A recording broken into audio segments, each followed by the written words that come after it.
It was a Tuesday, not a Friday, not a holiday, not some big dramatic moment the universe cooked up for me.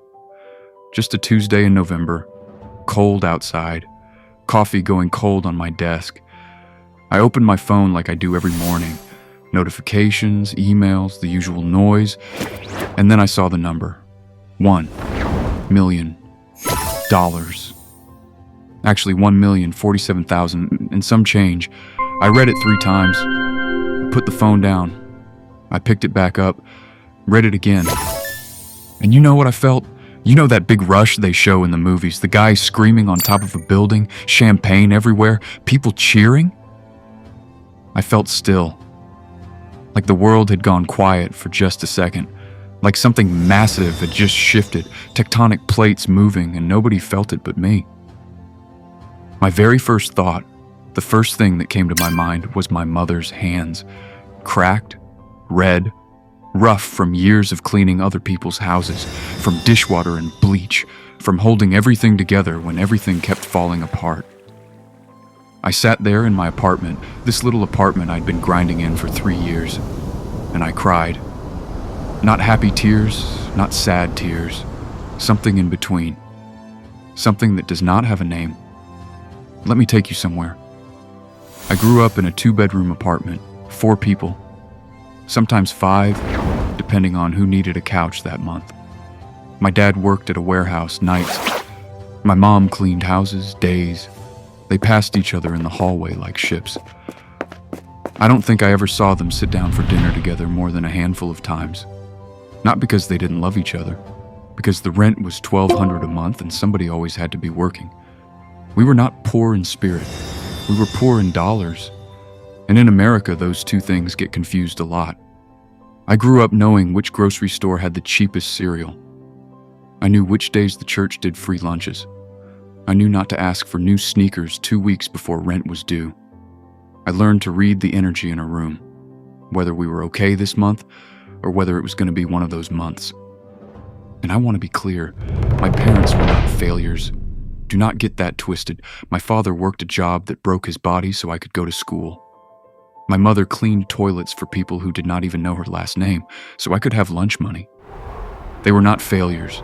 They were fighting a system that was not built for them.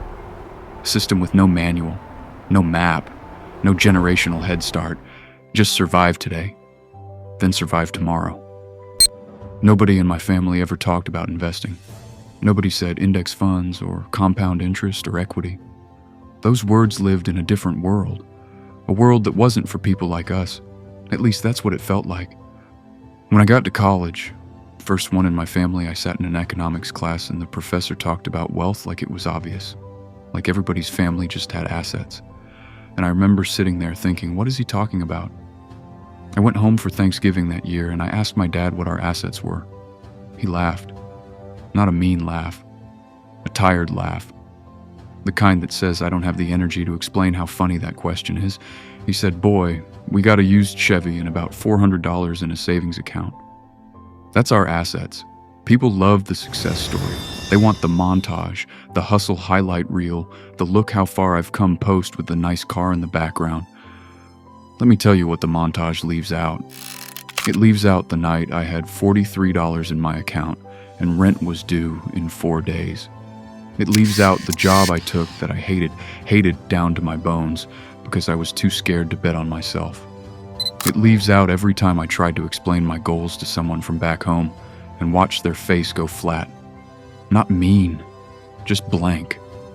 Like I was speaking a language they had never heard. When you come from nothing, ambition feels like betrayal. Like you're reaching for something you were not supposed to want. That's the loneliness nobody talks about. Not the loneliness of being broke, the loneliness of wanting more in a community that has been taught not to want. Because wanting hurts when you have been disappointed, so people stop wanting. It's protection, not laziness. Never mistake it for laziness. I had no mentor. No one I could call who had done it before. No family friend who worked in finance, no uncle who had built a business. I Googled everything. YouTube at midnight, library books on Saturdays. I made mistakes that cost me money I didn't have because I didn't know what I didn't know. I trusted the wrong people. I undercharged for years because I didn't believe I was worth more.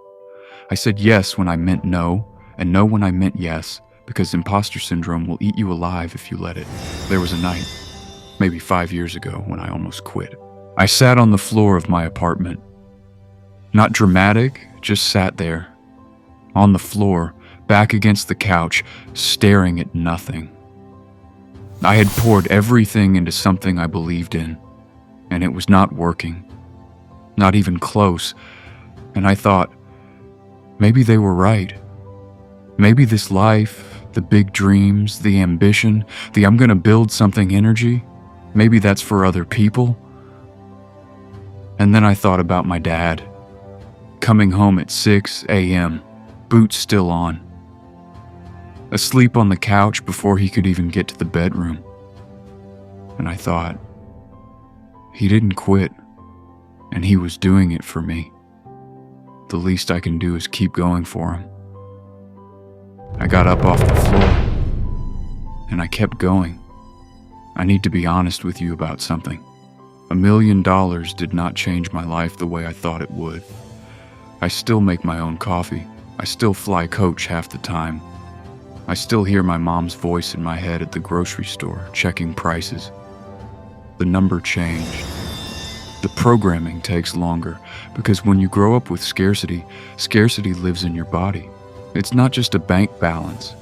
It's a worldview, a reflex, a way of breathing. You have to actively teach yourself that it's okay to rest, okay to spend, okay to want good things without guilt crawling up the back of your throat. The hardest part of getting wealth isn't making it. It's believing, truly believing in your bones that you deserve to keep it. But here's what the $1 million did change. My mother does not clean other people's houses anymore. My father does not work nights. My younger cousin, the one who was told she was not a college type by some counselor who didn't know her, she is in her 2nd year of nursing school. I'm paying for it. That is what $1 million means to me. Not the car, not the watch, not the clout. The freedom I could give to people I love. That's the real number. That's what I was actually chasing all along. I called my mom that Tuesday, the day it happened. She answered on the 2nd ring like she always does, little bit out of breath, probably doing something around the house. She said, "Hey baby, you okay?" "Yeah, mama. I'm okay. More than okay." She said, "What happened?" I said, "We made it. We actually made it." She got quiet, and then she said, "I always knew you would, and I don't know why that broke me open more than seeing the number did. Maybe because she believed it before I did. Maybe because through every hard year, every setback, every night I called her scared, she never once told me to quit. She just said, 'Keep going, baby. Keep going. I'm going to talk to somebody specific right now. If you grew up watching your parents stress about money, if you've ever been the only one in the room who didn't grow up with a safety net, if you've ever felt like the dreams you have are too big for the life you came from, this is for you. You are not crazy for wanting more. You are not ungrateful for your family if you want a different life than they had. You are not naive for believing you can build something real. Nobody gives you a map for being first. You have to draw it while you walk. And that is terrifying. And that is also the point. I want to tell you something about the American dream. The real one, not the bumper sticker version. The real one is messy. The real one has setbacks. The real one looks nothing like the highlight reel. The real one requires you to become someone your zip code didn't plan for. And that becoming, that transformation, is uncomfortable in ways you cannot prepare for. You will outgrow rooms. You will have friendships that can't follow you. You will sit in meetings where everyone looks like they were born knowing the rules, and you'll be learning them in real time, pretending you're not. And some days it will feel fraudulent. Some days it will feel like any minute now, someone's going to tap you on the shoulder and say, "We made a mistake. This isn't really for you." They will not tap you on the shoulder because you belong there. You earned it. Not because it was handed to you, but because nobody handed you a single thing and you built it anyway. Here's what I think about now. I think about the kids in my family who haven't been born yet, nieces and nephews I haven't met, maybe my own kids one day. And I think they will grow up in a different story. Not a perfect story, but a different one. They will grow up knowing that someone in their blood did it. That wealth is not a foreign country. It's a place our family has been before. That financial literacy isn't something other families have. It's something we have now too. Generational wealth is not about the money. It's about changing what your family believes is possible. And that belief, that single shift in what feels reachable, that is the inheritance that matters most. So yeah, it was a Tuesday. Cold outside. Coffee going cold on my desk. And a number on a screen that changed everything and nothing at the same time.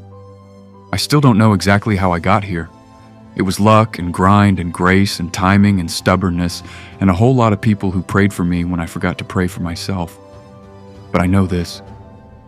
Poverty is not a personality. Struggle is not your identity. And where you start, I don't care what anybody told you, where you start is not where you have to finish. Somebody in your family has to be the first. Make it you.